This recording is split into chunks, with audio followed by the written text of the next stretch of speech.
but I'm on the committee there. Okay, I And think all we're these ready. things are converging at one Thank you. time. You got it all on here? Yep, we should be good to go. Hopefully I don't bump it, huh? All right. Okay, so we will call to order the Plan Commission meeting for this evening, Thursday, January 21st, 2021, at 5:30 PM. Madam Clerk, if you would please do a roll call. Mary Ellen Ramstadt, Here. Mayor Salisbury, Here. Hugh Zettel, Here. Jay Huffner, Here. Derek Danielle, Here. Linda Wade. Here. And Terry Riker is excused. Terry is out of town until February 14th. All right, and I would entertain a motion to adopt our agenda upon our clerk's verification that it has been properly noticed. So moved. Has been properly noticed. Okay, motion by Mary Ellen, Second. second by Laird. All those in favor signify by saying aye.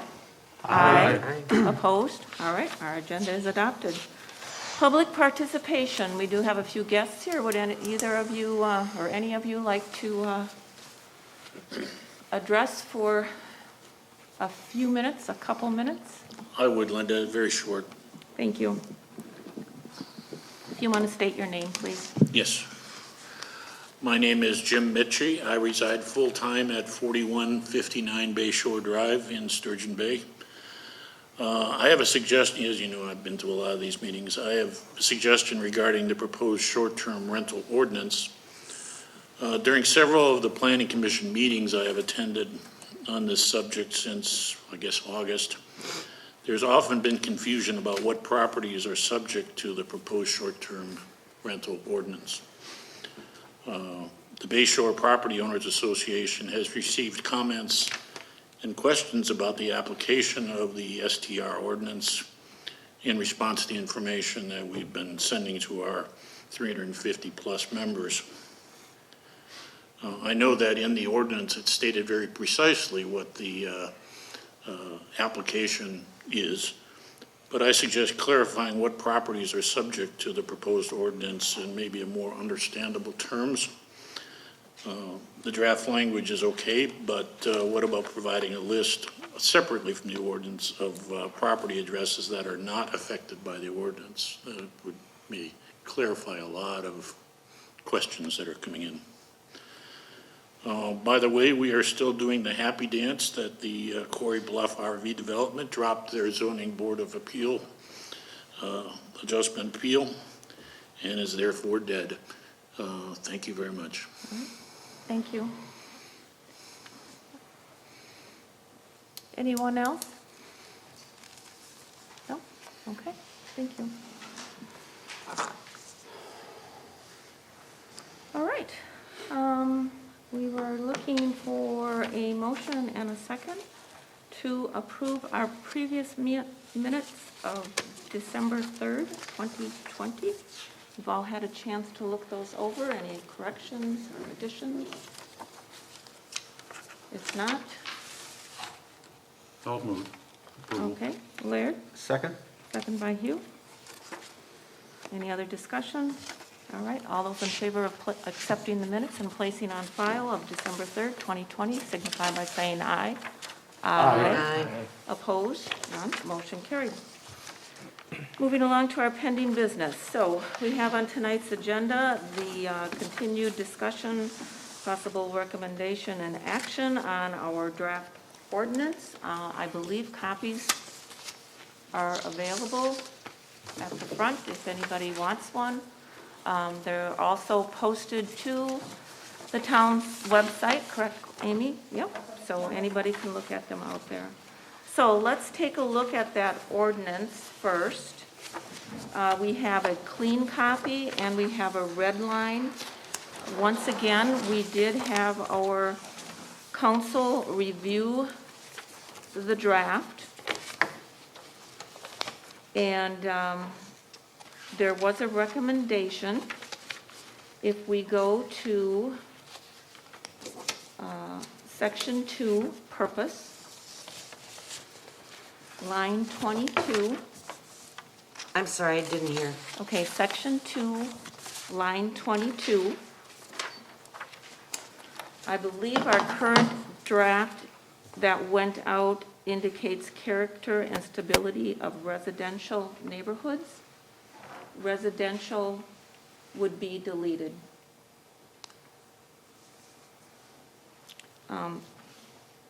Oh, Yeah. see, so the last Right. word in that line. Right. Okay. Protect the character and stability of neighborhoods, and not specify the neighborhood. So even though it says operation of a residential dwelling, that residential dwelling could be in an agricultural neighborhood or a commercial neighborhood, or, so it was her recommendation that we eliminate the word residential. Did anybody else want to comment on that? Residential may imply a type of zoning, and the town doesn't have the authority for ordinances pertaining to zoning, since we are under Door County's zoning ordinances. Right. So that And I was that think one. didn't even the act from the state indicate that regardless of zoning, so Correct. it's, Yep, you're Yes. absolutely Redundant, correct. yeah. So our current ordinance has absolutely no reference to zoning yeah, district or zoning designation. okay. So everyone's okay with that? All right. And the. I'm sorry, Go just ahead. to the point that Mr. Mishi made about, clarification, since that came up in the last hearing, and we've seen that in a lot of feedback, stating, hey, this looks like this ordinance applies to lodges, bread and breakfast, those sorts of things. I think that's why we put the clarification, operating in a residential dwelling, which then points to the definition of what that is, which is actually from the state law, to hopefully clarify that this is, very narrow relative to how this ordinance is applied. And to Mr. Mishke's point about perhaps listing each and every address, that would change, from year to year, month to month, or whatever. So like Mr. Zettel said, I think it's pretty clear, and it is language from the statute, so. I understand. Okay. And then, Was that the only attorney reference? No, there's one more. there's Oh, one okay. more, which was a very simple oversight. A typo. If you go to page 3, line 139, we have notification that the occupant by the village, and I think we were thinking of village powers. We are not a village, we are a town, obviously. So village would be changed to town. On Eh, line where is it? 140. She caught that, so, Oh, line 40, 140. 140, yeah. oh, 140, yeah, okay. Would be fine by the town. Town. With a capital right, T. mhm. And And- that was the only change, I believe, other than if you go to page 4, section 8, fees. So I believe we discussed this on a couple prior meetings, that license fees would be as established from the town board in a fee schedule that may change from time to time. And you were all provided with a draft of a pro forma resolution as to how to establish that.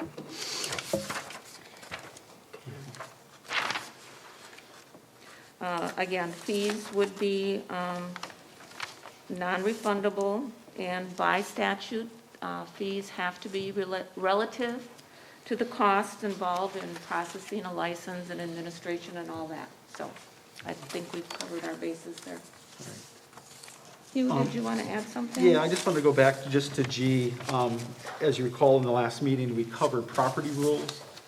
And basically, the changes in G are reflecting the property rules pro forma that we reviewed at last week's meeting. And I want to call your attention to subpart, what is it, 6G C, which, related to parking. The original one that we talked about last week was the maximum number of off-street parking spaces that are provided and where they can park is part of the property rules. I slightly modified that in reviewing other ordinances, and in looking at the task that the town will have in reviewing the applications is noting, where the parking is.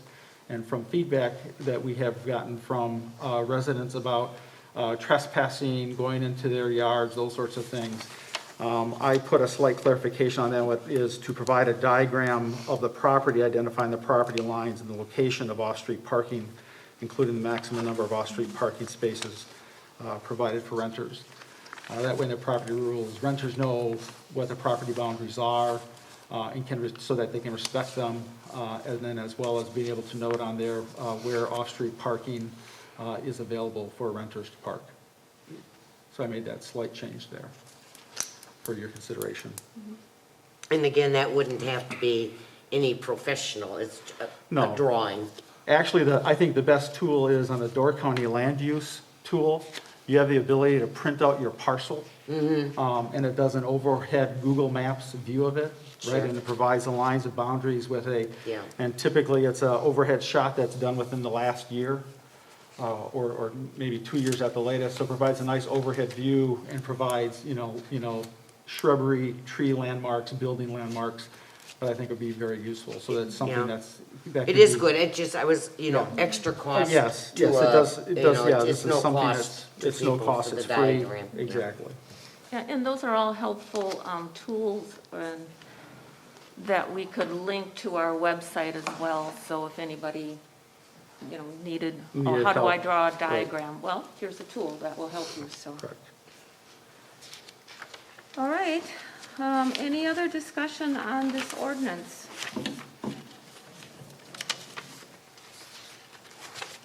Okay, anything? No, I think we've done quite a bit on it.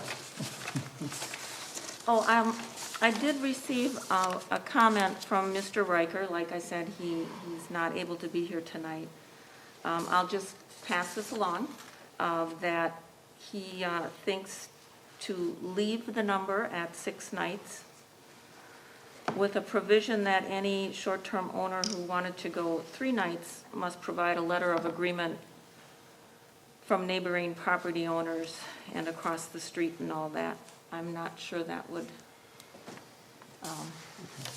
work or not, but that was his thought. But he is okay to leave the number at 6 nights.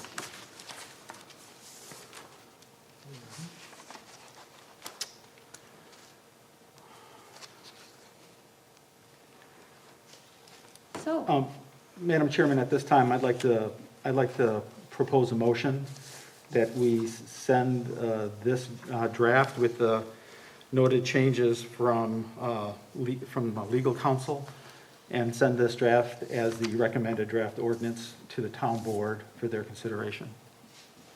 I'll second that. all right, we have a motion by Hugh and a second by Derek. Any further discussions on this draft ordinance? The motion would be to forward it to the town board. All right? So all those in favor signify by saying aye. Aye. Any opposed? Motion carried. Thank you.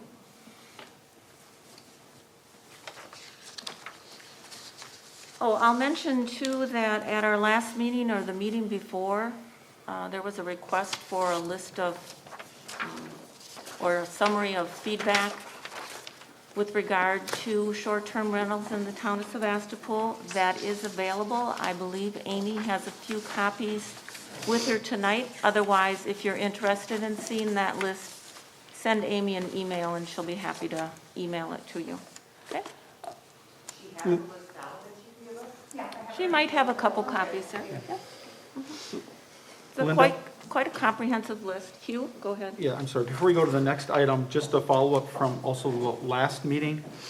At the last meeting, the Plan Commission agreed to have us ask the state DACAP to review all of the STR owners and making sure that they have licenses. We provided a letter to the state DACAP on December 17th. and of all the STR owners in the town. And on December 18th, the DATCAP representative replied and said that their compliance team has already sent out notices to those that they found through the full list that needed to have a license and to acquire on the status. So that was part of the recommendation from the commission, and we got feedback already on the 18th. Boy, right away, good. Yeah. Well, this would be a good time too, perhaps a little quieter than the middle of summer. Okay, great, thank you, Hugh.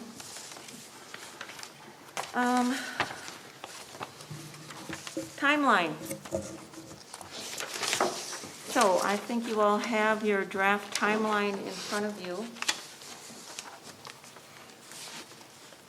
So our milestone 1, ordinance draft completed by the Plan Commission, I believe we just accomplished that this evening, so. You can check off milestone number 1. It has been, our ordinance draft has been to legal counsel for review. So with the 2 changes that we just incorporated, I believe that is good to go, or not, Yeah. right? Yes. Yes. So we've accomplished milestone number 2. Wow, moving right along here. Okay, detailed plan on the Granicus schedule and contracting with them for enforcement and implementation and things like that. I'll turn that over to Hugh, since he has been our lead on that. Yes, we have received a quote from Granicus on the 4 modules that we would propose using for helping us with identifying properties, performing compliance, the 24/7 help desk, et cetera. They provided some estimates relative to how long it would take. Each of those sometimes are, or mostly are in the 2 to 4 week range. Some of those elements can also be done in parallel. And what I propose is, or this timeline just says by the 2nd, in working with the town staff, put a more detailed Gantt chart together with the Granicus schedule as well as, things for web content and forms. I know there's been some work already on a draft form for STR owners to fill out. Web content, since there have been other towns and villages throughout the state that have implemented this type of ordinance over the last 3 years. Since Act 10, there's a lot of content that's shared, and then with some of the towns that we talked to, like the town of Rome, which has a Granicus implementation in Adams County. They are more than happy to share, forms, website content, website layout. So there's all that sorts of things that I think we can, collaborate and utilize to help, put up a site right away. So. I checked with, so the application, I checked with the city of Sturgeon Bay. I said, so you have this application form for a short-term or rooming tourist house. Do you issue a separate license? And they don't issue a separate license, so the application could serve as the form of license because it would have the approval date and a license number. So that would save our clerk a little bit of extra paperwork, not have to issue a separate license. Right, okay. So I think the next milestone is by at least the 3rd, have a little bit more detailed plans, relative, and some sample forms relative to what a website could look like, and the type of content that's there.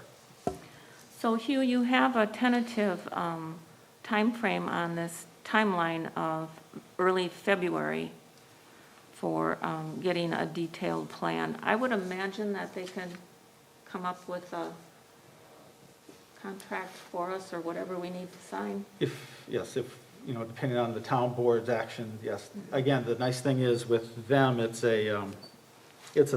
subscription software, so it's not like it's a long, a long contract. It's pretty straightforward. So we can ask, for a boilerplate. We have received a quote. So, yes. One The cost estimate, if I might ask. The cost estimate is within the pro formas that we reviewed with the commission, so it's around 7K-ish, 7, 8K. It obviously is related to the number of properties, and in their quote, they use 60 as a starting point. I do have that estimate in front of me, so 60 short-term rentals was estimated at $7,695 for an annual subscription. 66 short-term rentals with 91 listings would $8,300. So somewhere in that range, as Hugh indicated. So that we're still in that same ballpark. Correct. Yeah, Okay. none of that's changed. Okay. And then milestone 5, I think that's the one, I think we have to basically get, feedback, in some cases, these draft ordinances go from a plan commission to a plan commission hosted meeting. I think there's been discussion about, do we do a joint public hearing in conjunction with the town board? And then out of that, the town board can, have a follow-up meeting or whatever process they want to use to make a final recommendation. Well, since our chairman is here tonight, so our next town board meeting is scheduled for February 19th? 15th, February 15th. if we have the election the next day.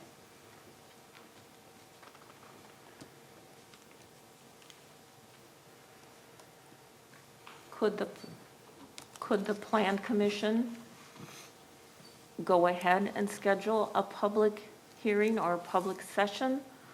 Or would you prefer that that it be placed on the February 15th, our latest draft be placed on the town board agenda? Or just leave public hearing to be determined until after the town board meeting? So, all excellent questions. I guess, you have to look at it a couple of different ways. One is, what would the next step be from the town's perspective? We're not going to approve the ordinance as is until we have a hearing. Correct. Correct. So, and I think it's unrealistic to do a hearing in the month of February. If we're gonna do a hearing, I would prefer that it be when ideally conditions improve and we could actually have public input. So I would envision, at least based on the news today from the Public Health Department and Door County Memorial Hospital, people I know have been calling and telling me they are already scheduled for shots in the next week, 10 days, which is great news. So I would suspect that, by the time we get to spring would be the appropriate time to have a hearing. And the ordinance would not be approved until after that hearing. So the next step at the February meeting would really be perhaps a discussion from the town board of items within the draft agenda that they might feel appropriate or want to revise in preparation for more or less a final version that could then be used as the basis for the public hearing at a later date. That would be my guess. There are other items in your timeline that I think need to also be addressed prior to final approval of the draft and public hearing. So.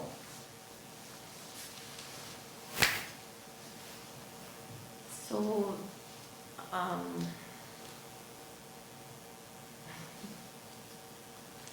I guess I kind of back things up from July 1st because that would be the licensing period. So if things do lighten up by April, we would still have, I think, time to, depending on the board's action, of course, to put that, or if they decide to put the ordinance on the books I think your and window, notify all of the owners. I think your window was 45 days, roughly, right, from Well, start? I was confused on that too, and clarification, and Hugh can explain better on this, that the initial permit does not have to be on file 45 days prior to effective date. That is for renewals only. So once you have your license, a renewal would be subject to the 45-day advance period, but an initial original application would not. The 45 days, especially for renewals, would allow the renewal applications to come in, look at have the town be able to update the information, and then have the town board or the designee, as stated in the ordinance, be able to, hold hearings, have follow-up discussions or investigations before they approve them. If you look at, in many of the towns, you can see there is a period of time prior to the July 1 start where, the town will, have a bunch of reviews for when they review new applications and renewals, before a kind of a July 1 start date, which, coincides with the DAT-CAP year and also coincides with the Door County Tourism Zone Commission year start of July 1.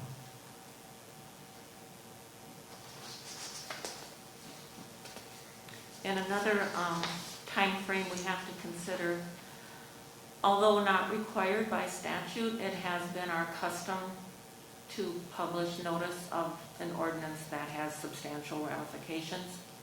And I think in the past that we've always given at least 15 days notice. So although not required by statute, that has been our policy. So we would want at least 15 days official notice prior to our public hearing. So are you suggesting that the time frame could be as little as 30 days or less from the time that this is all put in place before July? I understand the 45-day renewal, so. Yes, because I think I think the biggest thing from a lead time is making sure you give the owners adequate lead time to get their forms in. Most, well, at least 53% we know have their DAT-CAP license. And I think one of the things discussed at the last meeting was by asking the state to confirm, that everyone has their license. Those that don't have had more than adequate lead time to get their license in place. And for those that are contemplating whether or not they want to continue, they can get their license in place for the 2021, 2022 calendar year. So how would we, and I'm just going down your timeline here to try and answer some of the questions, but how do we propose to deal with existing reservations? I mean, these are things that will come up. Okay, I'll address the elephant in the room. It's awful small. I would see myself, I would see waiving. I'm not speaking for anybody else, but myself. I could see waiving that 6-night minimum for any reservations that are on the books as of July 1st. So if you have a reservation made by July 1st, that is for Labor Day weekend, I could see waiving that. I'm not going to use the term grandfather, because grandfather means forever. If you're grandfathering something, it means forever. This would be a one-time waiver for this season only, and only for reservations that are booked as of the effective date of the ordinance. Now, other members, please chime in, but that is I've thought my of that feeling. too, but how are we gonna be sure How are you going to track it? to track it? Granicus will track it for Has us. to be able for Oh. Granicus to track that. Okay. That's part of their job. Yeah. The actual, because it's not sort of a hurry up, let's get this in type of deal. Correct. It'd be hard to track. I Okay. think that's only fair, it's a compromise, and gives short-term rental owners plenty of time to get the word out, and Oh, did you I do don't it? know how many reservations are on the books as of July 1st. I'm guessing quite a few, because July and August would be busy, busy months. And we've heard feedback in some of the letters and whatever of, some people have their places booked for the entire year for 2021.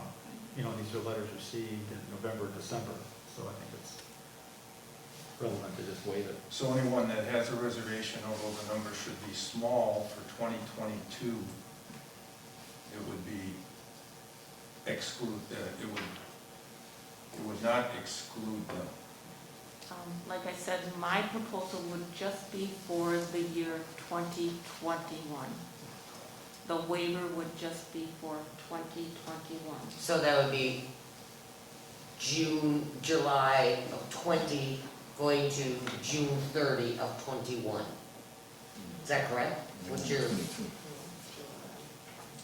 That's a If we good make it question. effective July 1. oh, wait, we're in 2021. Yeah, then 2021. Yeah, so it'd be 21 to 22, Linda. Well, no, it would only be a reservations on the books as of July 1st, 2021. Okay. So if you've made your reservation for, like I said, Labor Day or Memorial Day or whatever, for only 2 nights.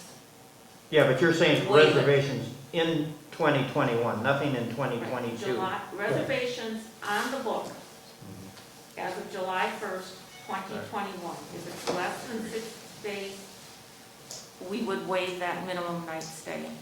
All right, we have, Pam, did you, I just I have will one allow you to speak, yes. Yeah, I just have one question. I have reservations on my books through 2023 right now. Well, Well, but you're saying it's on the books. no, my proposal was on the books as of July 1st, 2021. And I have, right, but I have reservations through 2023 on my books right now. We're saying reservations for 2021 only. We're not saying for beyond 2021. Okay, you just said reservations on the books as of July. For a usage date in 2021. But now you just said till June 30th of 2022. No, I don't think we said that. That's what Mary Ellen just asked. Well, I was trying to clarify the date she was giving, that's all.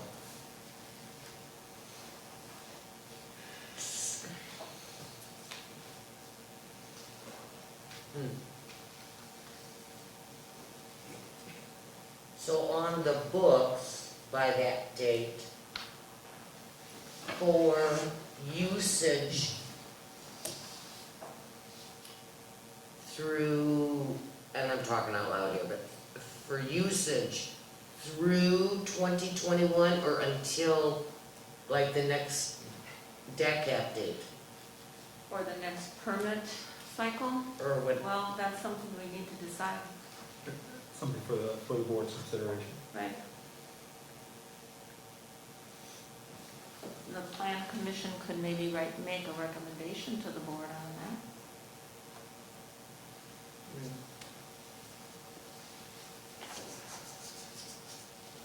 there just appears to be a number of things that need to be accomplished before we do something with this. For example, the review of the web content applications forms, etc.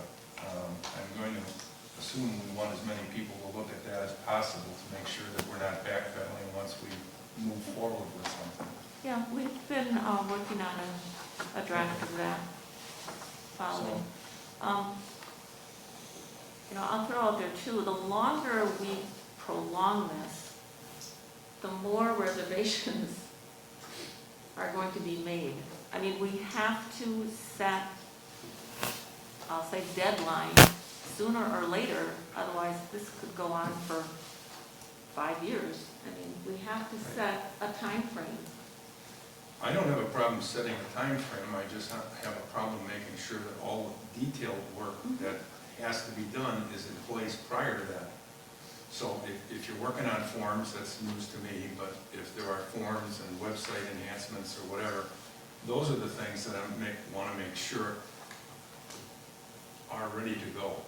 I don't sense anything in this ordinance that presents anything of a problem from implementation other than the one variable, which is the elephant in the room, the number of nights. I mean, there's nothing in here that would cause me to have second thoughts about implementing something like this, because I think that the on-site water treatment, I think, parking, all of these things are valid concerns, and people have a right to have an expectation that you're not getting cars parked in your driveway from somebody else, et cetera, et cetera. So, I don't see anything that would inhibit me from saying, yeah, let's move ahead with this from a July 1st timeframe, other than the variable which hasn't been finalized, which is the number of nights. I know you have a recommendation, but it'll end up with the town board. So as I backtrack, then I have to say, okay, show me that the forms are there, that we can take a look at them, that we're good to go with those. Show me that we have enforcement in place, that, we've thought through that process. Tell me or show me how Granicus is going to, and I know Hugh knows far more about this than I ever hoped to. How are they going to track these reservations if we go with your recommendation for the current year, to make sure we don't have I just want to avoid a whole lot of pitfalls and a whole lot of phone calls to our town clerk treasurer trying to backpedal as we're missing something or we didn't understand this. So I understand your comment about wanting to put a stake in the ground and work from there, and that's fine. If you think July 1st is that stake in the ground, that's fine, and we need to make sure all this other stuff is in place, and it's something that we can review and agree to as a town board, and then work towards that implementation. So that's my only concern, I guess. So if you think you can do that by July 1st, great. I would probably have a public meeting in the end of April, 1st of May timeframe, somewhere in there. Public hearing? Public You're saying hearing, end of sorry. April? Yeah, public hearing somewhere in that, April, May timeframe. But again, all that other auxiliary stuff has to be, ready to go, has to be in place, so when it rolls out, we're ready to do it. Right. Some of that, though, as far as what you're asking, if it's engaging, say, Granicus, some of this stuff, they can provide a detailed plan, but the minute you need to have a phone call with an analyst, to talk about a detailed implementation, then, they're gonna say, well, where's my money? Or at least, so you can get a certain amount done, Right. right? But you can't, unless you have a contract signed, and, right, we're not gonna have a contract signed unless we have an ordinance in place, right? So you're putting an expectation on, We're gonna try and gather up as much stuff from Granicus as you possibly can, knowing that the intent here is to enable their software, based on all of the stuff that you've had. And maybe it's more just plain questions. How do you catch all of these nights for July through December so that we don't have another issue? Because remember, once this is in place, forget all the feedback that we're going to get from those people that are renting. Think of all the neighbors now have an expectation that we have addressed this for them. So it's not only going to be the VRBO ownership people, it's going to be those next door that said, oh, by the way, you people did this, and now I expect you to carry this through. So that's, the area that I want to make sure that we got ourselves covered both ways.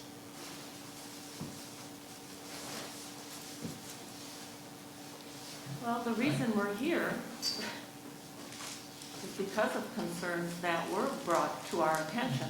Right. That's where we all started.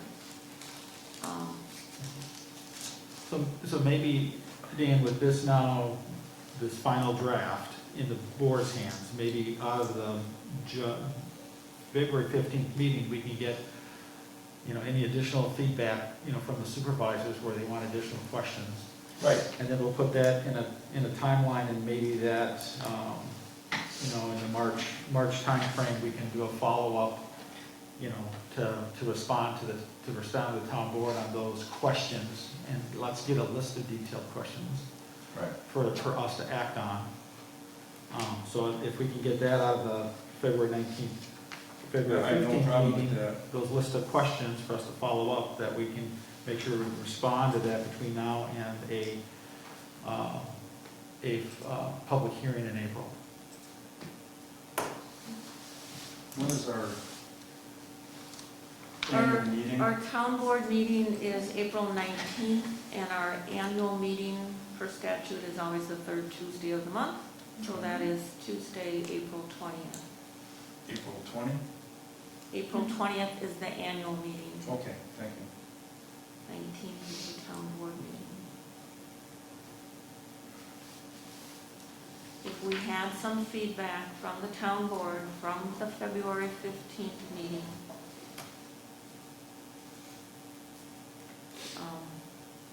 I think we could try to hammer down, or nail down at least one or two potential public hearing dates. Yeah, I would say we could do something either the week April. of the 26th or the 3rd of May. Of May or So April? either the week of the 26th of April or the week of the 3rd of May. Right. I don't think you want to have it, I don't think you want to have 3 meetings in the week of April, where we have the board meeting and the annual meeting. So, around May 15th, probably, somewhere between May 5th and the 15th, it looks like. That would give us 2-week publication, time to get it published and noticed. Will you have that meeting on Zoom for a public hearing? I don't know. No, but probably not. Is We there a haven't reason done why? this. Pardon me? Is there a reason why, so people can voice their opinions that don't live here, or can't be here, or they're gone for this winter? We haven't done that in the past. I don't know that we will do it in the future. One of the timelines here would perhaps allow for enough people to attend, and we certainly had plenty of feedback on both sides of the coin already, written and verbal. Okay. So I would not anticipate it at this moment.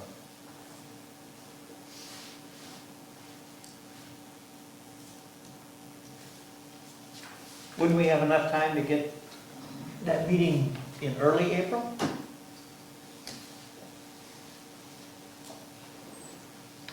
That would depend on if the town board had any questions that we needed to find answers to. We normally do not have a town board meeting in March, normally.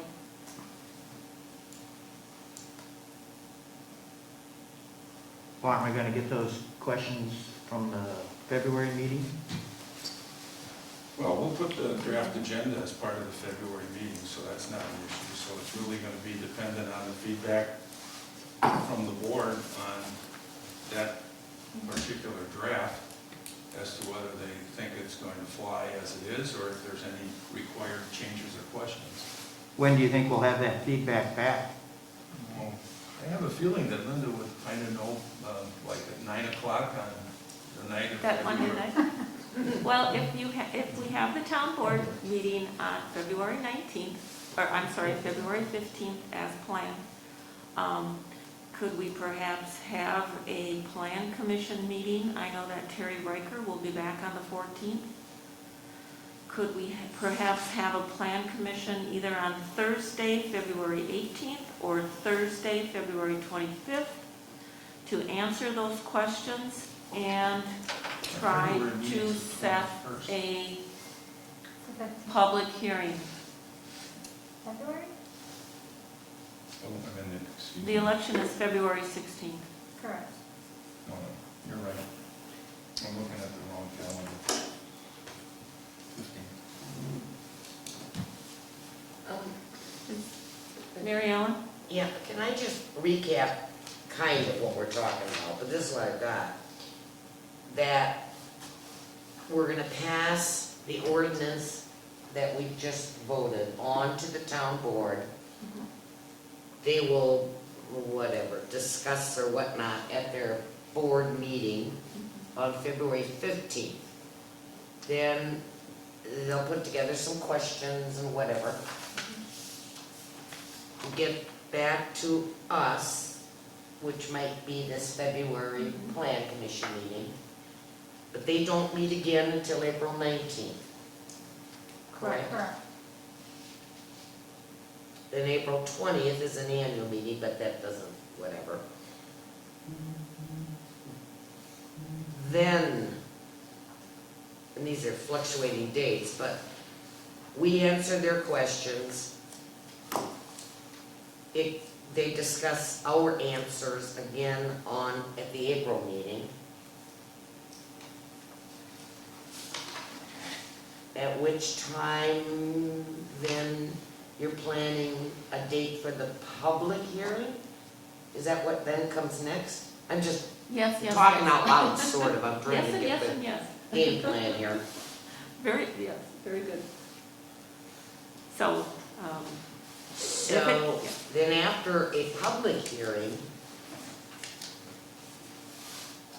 it goes back to the town board Yep. to Make a final decision. make a final, very similar to when we updated our plan, our right? comprehensive plan. We had many plan commission meetings. We had one public input session Mm-hmm, with our comprehensive plan, and then it went to the town board for approval and adoption. right. I'm just, again, working these days out, so then the public hearing, then what were you contemplating April 26th to May 3rd? Why did I write that date down, that group of dates? Public hearing. Public Public hearing, hearing. No, a public plan hearing the of, week of a the plan 26th, commission. or the public hearing the week of May 3rd. Say again? The week of the 26th as a potential week, one of those days for a public hearing. For the public Or- hearing? Or the week of May 3rd. Or the, Okay, on those days. Okay, then after the public hearing, let's just say hypothetically it's the latter part, May 3rd-ish.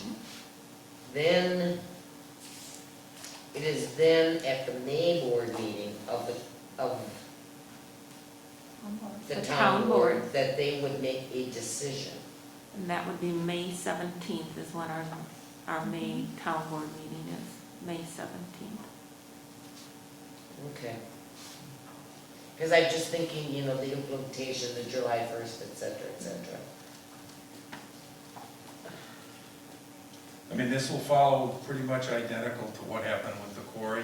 Yeah, So we'll have a hearing. After the hearing, the town board will have its normal business meeting. Part of the agenda would be to approve or disapprove that ordinance. There'll be people in public participation as there were with the quarry, again, somewhat repetitive, but, we still have that forum. And then the board would take some action at the meeting on the 17th. And ideally, what would happen is, on the April 19th meeting, you would have all the miscellaneous stuff there for finalized review, legal forms, paperwork, Granicus, application, whatever else is out, enforcement, all of those other things would be in place before we have the final hearing. So if there is a question or concern, we've already addressed it. so we would be answering your questions that you might have by the April 19th meeting, as well as all the other little items. Okay? And like I said, I'm talking a little bit out loud, so actually a decision would be May. And then, at that point, we should be good to go. Except Now- that one little thing about the reservations already on the books. Okay, but also, We'll but need to where were clarify you that. saying about, that you were talking about the 15 days?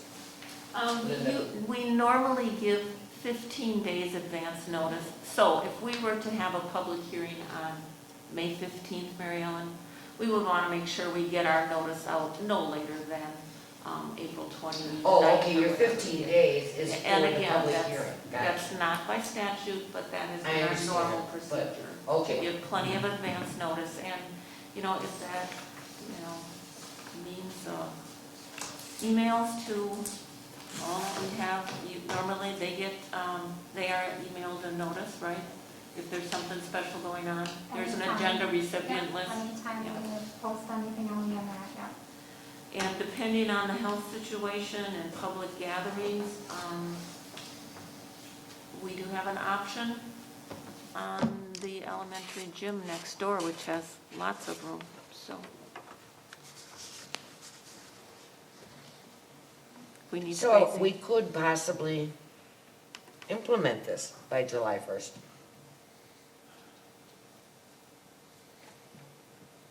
I said possibly. Mm-hmm.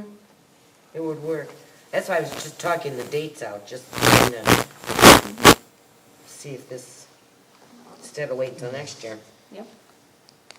Well, This would I be good, think- this would be a test year, I guess, a test case for us. I think while it would nice to be July, my guess is if it's not until May, then you would probably be, to have all the Granicus stuff up and running, it probably wouldn't be up until August. So you really couldn't do full compliance until August. You know, obviously you can get a help desk and those sorts of things up and running.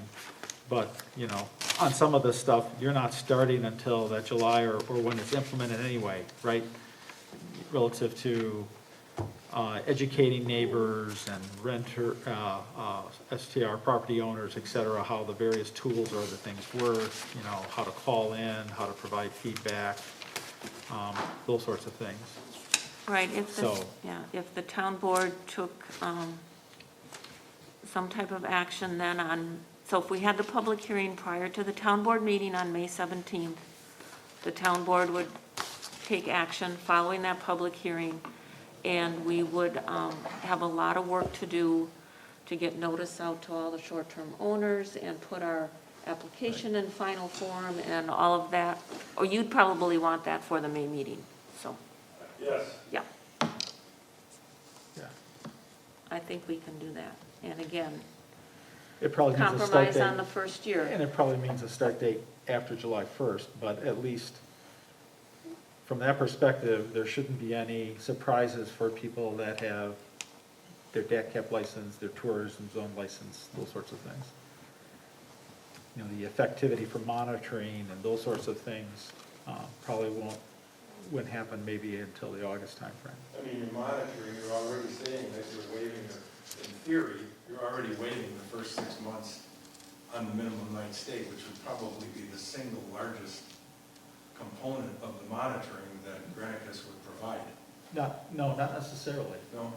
Okay. We're saying, let's assume the July 1st, say if we're starting on July 1st, All right. right? And nobody has any, and someone wants to rent the place in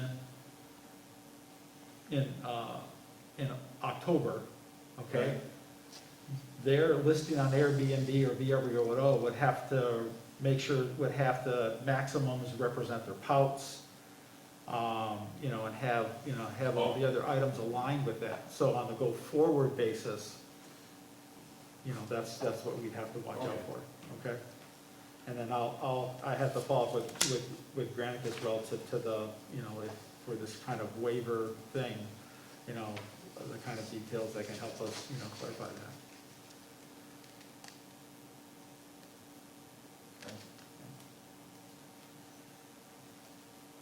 Okay. I'm assuming that Granicus could also give you a timeline view? They could lay out. They provided a timeline already relative to this much time for this module, this much time for that module. Some of it So if we tell parallels. them a July 1 date, they can back up and put some more concrete numbers behind all of that. Yes, if we Okay. say we wanted to go live by July 1, we could back that up. My guess is we could back up more than April, Okay. but, or more than the May. So I think I'm gonna probably have them do it both ways, but, Okay.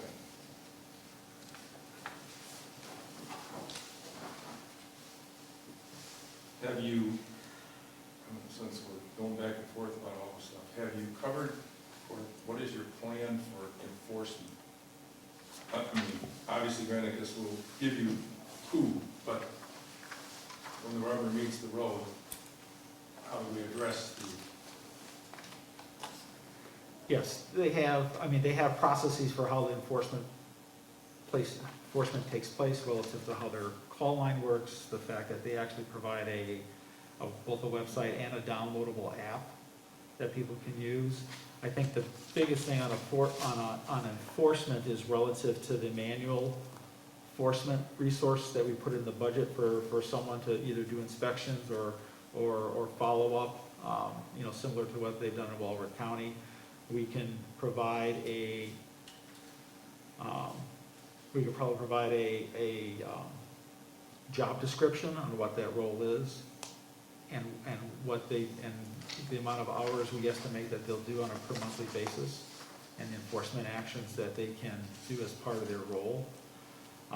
But in May, you're not gonna say, here's this person that we're gonna hire, at this time. Some of that you can have a job description and roles and responsibilities and those sorts of things, but, but you won't, I don't think you'd have a candidate that you would have available to hire right away, right? You'd have to post it, and there might be some other rules relative to how you hire in a government or town entity I'm not aware of. But, there's lead time for that sort of thing. Well, it was my understanding that if, so it's after July 1st or after this ordinance is in effect, and someone makes a reservation and it's only for 2 nights, that would trigger Granicus, and we would be notified that, Yes. okay, there's a format letter here, you need to send this letter Correct. to, they format all that So for us. there are items where you may want to do, follow-up enforcement. And that's what some towns do. Obviously, Rome had a police department. And Walworth County used a retired sheriff as part of, doing, their follow-ups relative to if there's issues with noise. I think the other one that they would do is, because you don't know from a website perspective until someone, said that they had 8 people, but then there's 20 on the property. Right, those are the kinds of things then from a manual enforcement, you would probably verify. Right, those are some of the examples. well, I think we touched on this before, but not having the same capabilities as the other communities do. When push comes to shove, we're gonna need someone to go out, and we had this with the implementation of room tax. We had a few people that were extremely reluctant to follow the rules. And the room tax commission or the tourism board at the time actually, took people to court to finally go the route. So I think that's the thing that's missing here, or I shouldn't say missing, but potentially is we need somebody that will enforce that, whether that be someone that we hire on a part-time basis, such as a retired, non-retired, but an off-duty sheriff's deputy. If that's feasible, we have to understand, at what point in time do we turn a violation over to the town's attorney, and what would be the anticipated expense involved in that? I'm speaking purely for myself, based on my experience with fireworks, but I am not going to be a traffic cop relative to how many nights or violation of parking or all of those other things. I can't speak for the other supervisors, but I don't think they share a lot of enthusiasm for that responsibility. So to me, it's important that we have somebody and some process in place that addresses those things. And I don't want to pass the burden on to the town clerk treasurer either. So if Granicus sends an automated letter to someone to say you're not following the ordinance, whatever number of nights that might be, that's fine. The next step is, if the person had to be cited or fined, there probably going to have to be some legal entity involved in doing that. Who is that? What's the cost associated with that? And where do we go? So to me, those are all pieces of this puzzle that we need to have in place. Because I really don't want to do all of this stuff without having an understanding of what the process is and how it's going to work. So I can't emphasize that enough. Well, I think we did, Hugh was kind enough to do some estimates, on the ordinance enforcement and that, and if this is gonna be a I think what we can trial do, here. Mr. Chairman, is we can take a look at some typical use cases and say, this is the process map for how this is resolved. So for example, in a lot of them, whether it's, for example, noise, parking, those are the noise, traffic, and garbage are the three big ones, right? And in most of the cases, the 24/7, most of the problem that neighbors have had is they don't know who to call.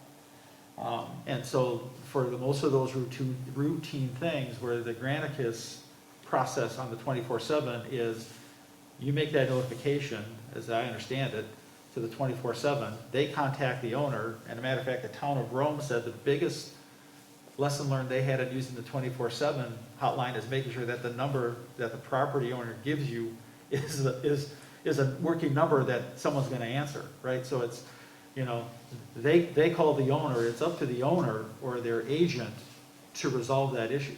Right. Not a town supervisor, not our clerk or any other town representative, those sorts of things. I understand that. So that's, and part of that is the education process as well for the neighbors, to your point about setting expectations. So that's on the ramp up as far as how we educate them and how to help manage that. Now, as part of that process, the Granicus tool, 24/7 tool, stores all that information, the audio phone calls, the audio responses, any pictures people send, that's all part of a audit trail. So then, as the town wants to take either immediate action or take action upon renewal, that's where I think it's to determine the processes the town wants to use to say, I'm gonna take immediate action, or for this violation, we'll wait until the renewal. But at least you have objective records and evidence that can be used in order to take action, levy fines, et cetera.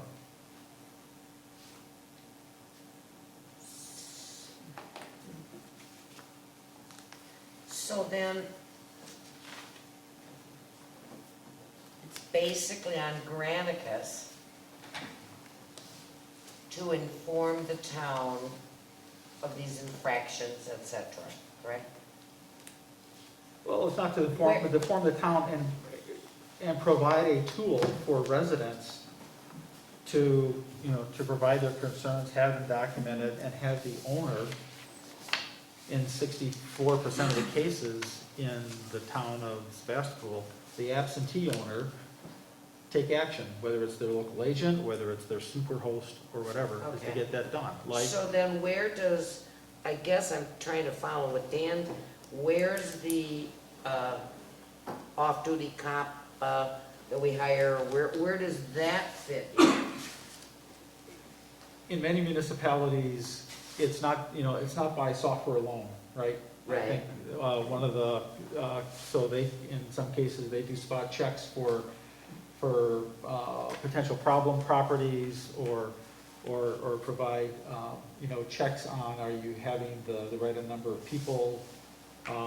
They may follow up on parking, so in some cases, they spot check independent of, Okay, so Of the- of an infraction. yeah. Okay, so the infraction, it seems, is somewhat handled by Granicus contacting the owner, you rectify the problem, blah, blah, and so Right. on. There- I but- couldn't kind of figure out then where we're going to, the other part of the enforcement. Yeah, the enforcement is sometimes just providing ad hoc observation about, hey, there's more people here than what there should be.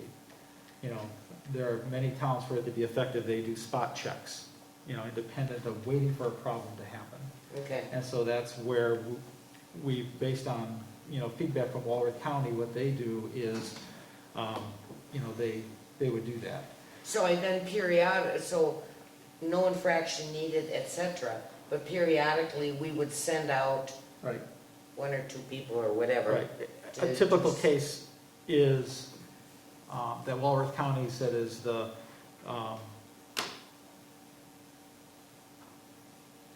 someone will call and say, hey, there's a lot of people at this house. And, they would call a Granicus 24/7, for example, or say, hey, yeah, but this isn't a known short-term, rental. And Walworth County's experience they had in Lake Geneva areas, a lot of people that would, when they would investigate, they say, oh, I'm the cousin of the owner. And since you had a retired, in their case, law enforcement officer, they were savvy enough to know and by the end of the conversation, that these people weren't cousins or relatives, they were people that were renting, and it was,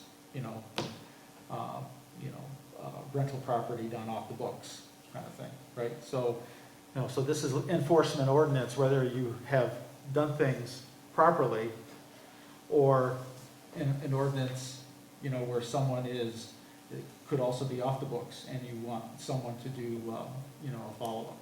So if a neighbor complains, there's 20 people here, and there should be, 6 or whatever, they notify the Granicus hotline. Yep.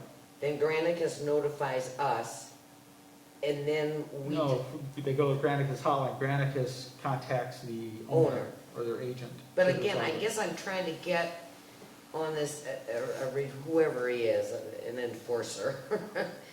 But when does he come into the picture? Is it 6 times a summer spot checking places, or is it... Yeah. And he just happens to find there's 20 people here instead of 6? Correct. Okay, so he's not sent out, we don't have to hire somebody. We may not have to send somebody out, for example, and I think that's Oh, where, okay, that's that's- where, in the pro forma, Yeah, we kind of estimated, during the peak season, that these many hours. sure. Maybe if someone calls with a complaint and you want to do a follow-up, you might have, an hour in January, or, an Yeah. hour in February, in Okay. the off-season, so I was trying to go where Dan was going about, how we gonna, what is the step? Yeah. The steps will be that with somebody hired periodically to do spot checks. Do those spot checks or follow-ups would be another example. Follow-ups, because, Follow-ups relative to Because- complaints. because we found out an owner didn't rectify the problem. Correct. Got it, okay. Well, I think a law enforcement officer or process server would probably only come into the picture if after so many friendly reminders and letters, and probably to serve a citation, if you look at the penalties section of this. So we're not going to have law enforcement officers out there patrolling our short-term rentals No, on a regular basis. no, and again, the Granicus guys only handle non-emergency Right. calls or non-emergency, contacts. Mhm. If it's an emergency, you call. Yeah. I'm just doing the worst-case scenarios, I'm playing Yep. it out. The number, this may be a trial period or a trial run for Sevastopol and maybe other municipalities in Door County. There were 13 private homes permitted last month. There were 11 private homes permitted the month before, and I believe 12 the month before. So this is a trend, and like I said, we're here in response to our neighbors' concerns and issues, so there's going to be a lot more, I think. I don't disagree, but I think what we would like, or what I'd like to see us do is go to somebody like the city of Sturgeon Bay, who offered years ago on a different topic, to maybe hire their community service officer, Okay. but have an agreement with them in advance that says, if Sevastopol needs us, because here's a worst case scenario, right? You're into this 3-4 months down the road, and there's a neighbor's been notified, there's a party going on next door, Granicus gets called, they call the owner doesn't do anything, and the renters pick up the phone, they talk to Granicus, and they say, okay, who do I call at the city or town or village or whatever, and they get referenced back to us. Now it's like, hey, I'm paying my taxes, you have an ordinance, I want you to enforce it, I'm not happy with the result. At that point in time, the option becomes what? It becomes either we tell them, catch us next week when we're open, or I'll take a ride out there myself, or Linda will, or at that particular point in time, do we have someone that looks like a law enforcement authority that visits the place and says, look, time out. And to me, a community service officer or sheriff's off-duty deputy that is agreed in advance to do that if we need to is a resource there, not that we're backpedaling, trying to get somebody to respond to that. If it's fireworks, it's easy, we call the sheriff. You know, we know those instances when we can do that. But otherwise, I'd like to make sure we have steps in place to cover us in the unlikely event that it happens, but you know as well as I do, it'll happen. Someone will push the buttons until they get someone to react. So I think it's an important part of that, that all of the steps Granicus takes are good, and we have 9 out of 10 owners that are great people, and they step up to the issue, but we have some that do not. And so at that point in time, unless you or I want to go, and I do not, we need to have some fallback strategy that says, here's where we go. And so I look at that as part of this process, having all those steps in place. Well, right now, recourse is to call the sheriff's department if you're suspicious or noise or fireworks or whatever. At least this way we would have hopefully a owner, agent, manager who will be responsive. Yeah. I mean, that's just my thoughts. And we can Okay. also speak with Door County Sheriff's Department and see if they have any reserve deputies that are willing to do that. Being that it's non-emergent, they can be called in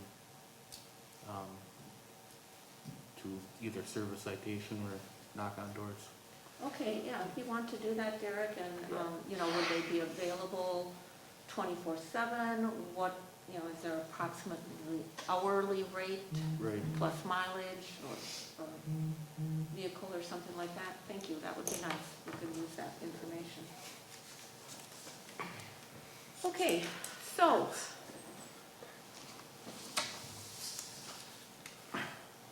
So can we just summarize this discussion? yes. It sounds please- like- Please do. It sounds like on February 15th is the next town board meeting where we're going to get a list of feedback or other actions to follow up on.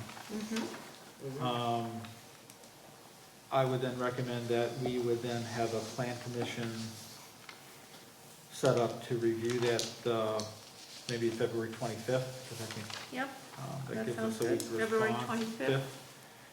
Would be the next At plan 5 commission meeting. 5:30 again? 5:30 okay with everyone? Yeah, Okay. is that is a That would be Thursday. Thursday, February 25th, 2020 at 5:30. I might not be able to make that.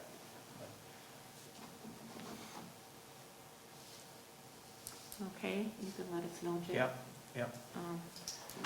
And then, All right, and then March is kind and of then, quiet. and then April 19th would be providing, feedback out of that February 25th meeting to town board Mhm, for their meeting on the 19th. mhm. And then out of that meeting, they would set a public hearing.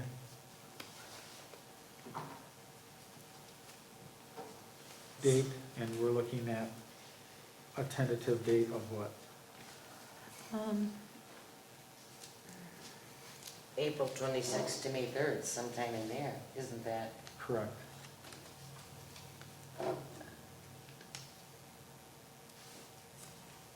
Is there a specific day that that the town does public hearings? Usually late at night on a Saturday. Usually 9:30, 10 o'clock on a Saturday. So, I believe our comprehensive plan was on a Thursday night. For some reason, Thursday night seems to be the magic night, night right. for us. so then, May 6th, tentative public hearing? Tentative, yep.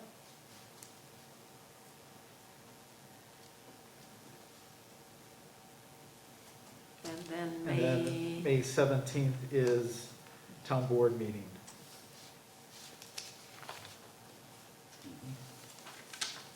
To take May action. 17th. May 17th, yes.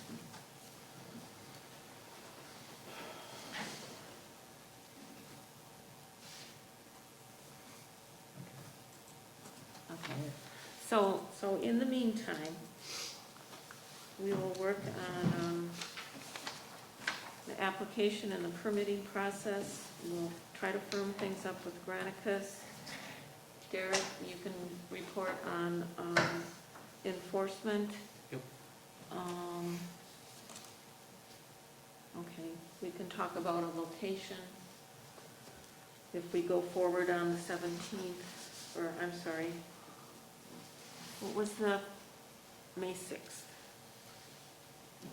What is launch website referred to? Is that just an update to our existing? Yes, update to the existing. Okay.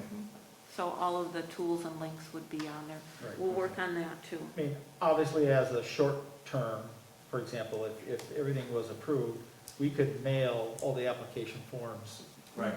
right? And any other information that would be on the website, you know, if we could print it out or have it in PDF and just put that as an entire package, right, as a short term, you know, depending on, you know, web development, lead times, that sort of thing. So you could always send out all the copies and forms as necessary that way.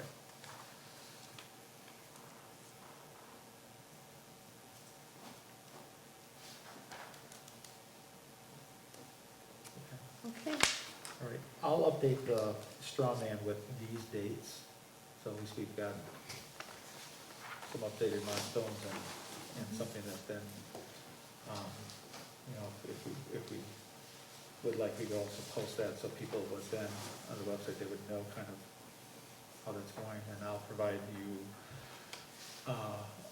an updated copy, and I'll just have it called draft final for posting and distribution. okay, and I'll continue working on that application form. And I guess a form for a public notice that might go out. Yeah.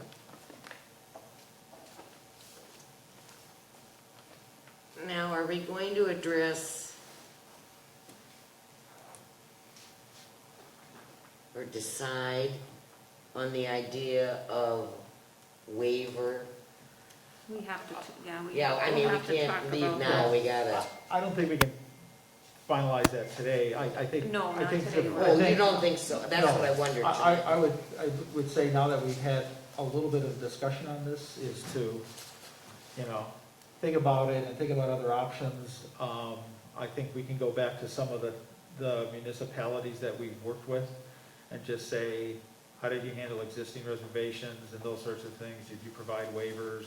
What were the instances you ran into? And most of those folks have been very helpful in providing feedback on that, and we can get their feedback on that. I just thought before we got out of here tonight, did we need to Yeah. make any kind You of, know, I don't think so, but definitely need to talk about that, so. well, let's see, we don't meet again till where are we? February February 25th 25th. at 5:30 will be our next meeting. And we'll just discuss the agenda items. Anybody have anything else that we should be worried about? Or I shouldn't say worried, discussing, thinking about. Did we decide, I'm playing catch up here, on the fee forms to send that along with our draft to the town board? Well, from previous action, I believe those were the fees we decided on. Right, they were, but they're separate, not as part and parcel of Right, the ordinance. right.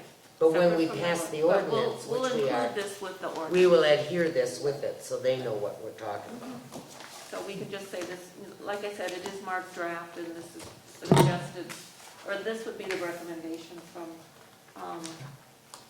the plan commission. So there'll be two documents on the website, one will be the draft final, and one would be the fees scheduled draft. that are both being forwarded to the town Yeah, board that for are their both approval forwarded to or the action, board, okay. Is there a, in the Granicus, I know this came up, I don't remember how many meetings ago, about someone renting for 3 days out of a 6-day window, but they can't rent again during that same 6 days? You're on the same page with me or no? Yes. We might have briefly discussed that. I know what question you're asking. I'll follow up with Granicus about their ability to do that. Yeah, I mean, if that becomes some option, then we have to know whether or not that'll trip up their system or not. Maybe it won't, I don't know. I don't think it'll trip up their system. I think it will probably trip up the neighbors, right? Because the neighbors aren't going to know, is it a 3-day this week, or is this supposed to be a full week, right? So I think that's the part where we'll probably get a lot of calls,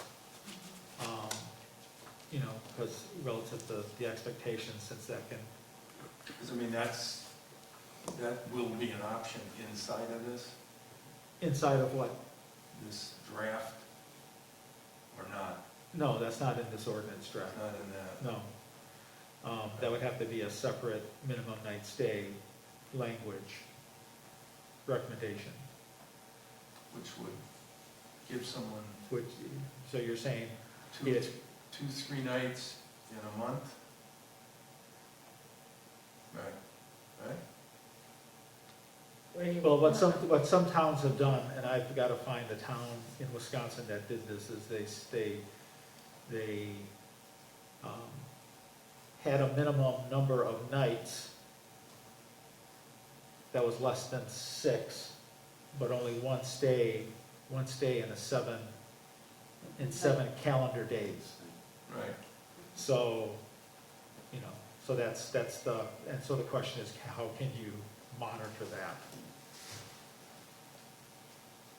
I don't know if it, but anyway, you understand where I'm coming from. Yes. Let's see if we can, if it comes to that, if we can figure out a way to make that work as an alternative, perhaps, maybe, who knows? An alternative to what? Well, as I understand it, you could have the ability of renting for a 3-day time frame during a 7-day cycle, but you could not backfill behind that. So Okay, but you could rent a Friday, Saturday, Sunday, but you would not be able to rent again until the end of the 7th day. So you, in effect. thereby have we'd adhere to 6. the 6-night minimum. No, you're Yes. not adhering to the 6-night minimum, per se. A 6-night minimum by definition is 1 stay a week, Right. Correct. right? And that's what we're trying to say. So, So you need to be able to communicate that if it's, right. it could be good news to some people. I think the challenge, Dan, with that, because I did some investigation, not with Granicus, but if you look at the platforms like Airbnb and VRBO, they don't have it doesn't look like they have the programmability to do that. They have programmability to set minimum night stay, they have the programmability to, change your pricing on weekends versus weekday, peak versus off-peak, but I don't think they have the ability to say, you can do Monday, Tuesday, Wednesday, but you can't the clock doesn't start again until the following week. Well, the owner would be able to go into the calendar and block the dates, if they chose to. If they chose to. So if I knew that pumpkin patch was always a big weekend for me, I could go pumpkin patch, block out, take Friday, Saturday, Sunday, and block out Tuesday through the following Sunday as not available, and then rent again after that. But then aren't you, the whole point, I thought, was to avoid the revolving door, the merry-go-round Right. of 3, you still got somebody staying there for only 3 days, Right, Right. which, but there's no way that you could prevent that, I don't think. Right, you could do a minimum 6-night stay and someone owns only there for 3 days. Correct. I think the factor of a week is you don't have if, on a minimum 2 night, which it is in many instances, people could turn their property over 3 times In 1 week. in 1 week Oh, and So that, that's- you feel, that's- is what is creating more of the of the churn. churn So not only is it the than transient churn, a it's, single, all right, right, it's the cleaners, it's the maintenance, Okay. it's all that other yeah, activity that's going on, sure. along with, a lot That's of- what creates the merry-go-round, the Right. revolving door. plus the other anxiety of, Yeah. new transients every 2 days. Yeah, okay. This was the answer from one of the other municipalities about renting for an entire 6-day or 7-day period. So their response was, as long as you have only one group renting the period in a 7-day period, the number of days they stay does not really matter. Does that make sense? Well, it's just like So you if were you're- saying, you can, you Right. know, Yeah. the minimum is 6 days, but you don't stay the whole time, you go, Right. but I guess where I'm trying to weed out, Somebody doesn't have to pay you for 6 nights. Correct. They just can't, Right. they can rent it for a shorter period of time, but you can't re-rent it Correct. until the 7th day. correct, So if, as dumb as this may sound, I mean, I'm not trying to circumvent what we're doing, but it does afford an owner to rent to some degree on a shoulder season, which is gonna be the single biggest issue, not so much the meat of the summer. But the fall festival, pumpkin patch, whatever other thing might so in come up. essence, then we could leave the 3-day rental minimum in. You're saying, but you can't, But you you have only to do put, that one no, time you a don't week. want, that's gonna give you, You'd have to, Yeah. you don't want the 3-day rental, that's gonna give you people Well, renting no, for 3 but days. that's what, And that's what thinking they can turn it over right away. right. You have to have, if you said 3-day or a 3-night minimum, you'd have to have a lot of bulletproof language to say, one stay a week, and I think you'd have to say, rental period of, for a single individual, so, because, you have some municipalities where they say they would have someone come in, and then they'd have the other group come in the next couple days, the next group, the next couple days. I Done as one, understand, right? now 3-day would be 3 days, they leave a day, another 3, Right. another. So you'd have to have specific language in to make Well, it then how would bulletproof. you, with Dan's suggestion, how would that be worded? There's some language that we can research to talk, to show how they talk about a maximum, if you will, of 1 stay a week. And then you can determine in that Because one, I guess I'm saying, in what we're passing on to the town, is we're saying 6 night 6 minimum. nights, period. Yep. Right. That's it, That's at it. this You only point, have but they're one- gonna address that, what are they You only gonna? have one person renting the property for some period of time in a week. During the 7-day period. During the 7-day Right, period. pretty much. So even what if we I said. did nothing, someone could figure that out on their own Right, Sure. because Right. they have complied. Only one person rents it for 7 days, but I only really am there for 3, and I don't rent it again until the following week when I'm eligible to. Well, if I'm a renter and it's an off-season, I want to get a 3-day rent, we don't control prices. They could even just say, okay, I'm renting it for 6 days, but if you promise me you're only there 3 days, I'll give it to you at half price or something. Yeah. So he's paying for 3 days, but I'm just No one thinking else the is town coming- board's able gonna to get come in hung up there. on the 6-night minimum that we're sending to them, that's all I'm thinking, I think and, we've got to keep that in.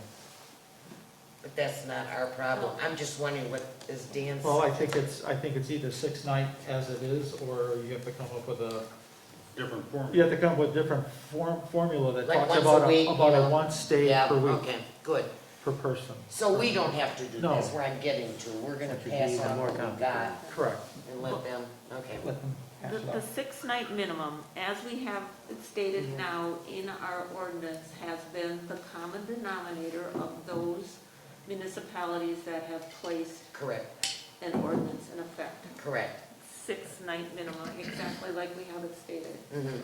And how they interpret that, I guess is up to them, but No, as long as you only have one group renting in a 7-day period. I think that was one of our goals, to, like you said, Mary Ellen, a revolving door. What's the difference between a boutique hotel and the neighbor renting the house? Yeah. So, we're Right. different guests every other night, or every night, or every 3 nights. So I think that fits our goal. Can I make a comment? When you reserve on Airbnb or VRBO anyway,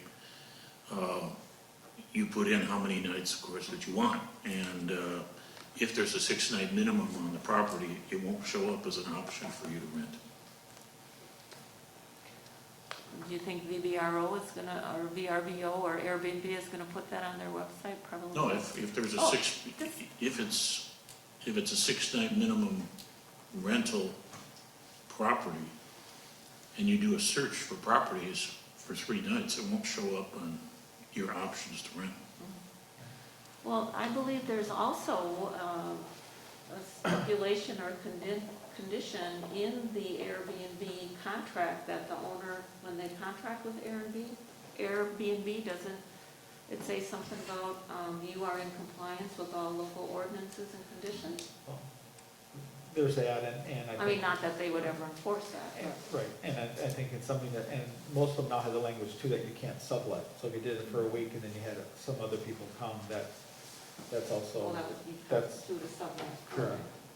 So, They have a restriction against that. Is that what you're saying, you? yeah. All right, I think we have the items we need to address hammered out. I think we have some tentative dates, and we will just plan on our next meeting then for February 25th at 5:30. All right. If we don't have anything else, I'm looking for a motion to adjourn. I'll make a motion to adjourn. Derek Laird, or, Okay? Derek's motion. Oh, Derek made the motion and Larry second? Okay. sure, whoever's name isn't in the minutes yet. All right, all those in favor signify by saying aye. Aye. Opposed, we are adjourned. Thank you all for your dedication and hard work as we